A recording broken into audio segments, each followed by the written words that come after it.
So we're going to talk about this new policy. So the schools all have their mask to stay, test to play policy. We are going with 0 symptoms to stay, since we are working with very young children and we cannot mask them. So our goal to minimize quarantines, classroom quarantines, this thought process is to have 0 symptoms. That includes the high-risk symptoms that were listed earlier and the low-risk symptoms. Any of those symptoms, if you have a known exposure to COVID-19 and any symptom presents, they cannot come to school without those 3 options we presented earlier: quarantine for 10 days, test, or provide a specific alternative diagnosis.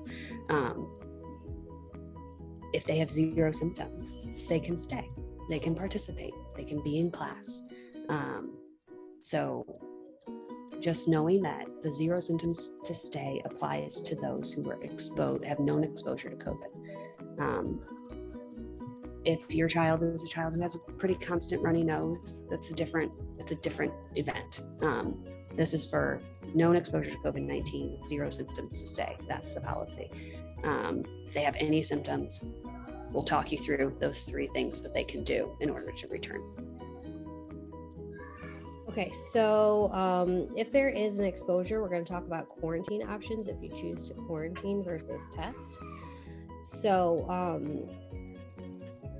anyone that is deemed a close contact to an individual who tests positive, this is what we're talking about. So 0 symptoms to stay policy. So if the staff member or the child has 0 symptoms, including high or low risk symptoms, they can continue to attend Nourish. So there's no quarantining if there's 0 symptoms. The other quarantine option is families may quarantine due to the exposure if they would like to monitor symptoms or wait to receive a negative proctored or PCR test. So quarantines for up to 14 days from exposure will be discounted at 50% per day. We'll continue that. Anyone who chooses to quarantine.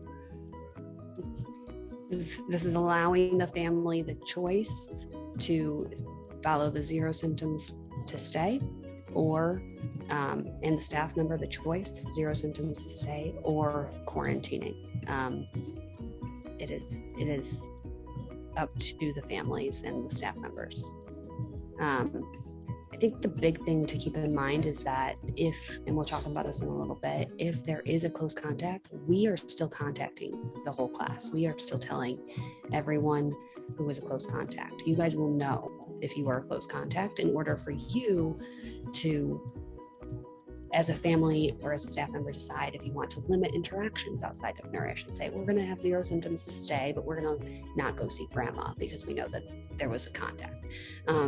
So making sure that you guys know communication will still be, you will still get the email, you will still get the close contact email, and listing out what your options are.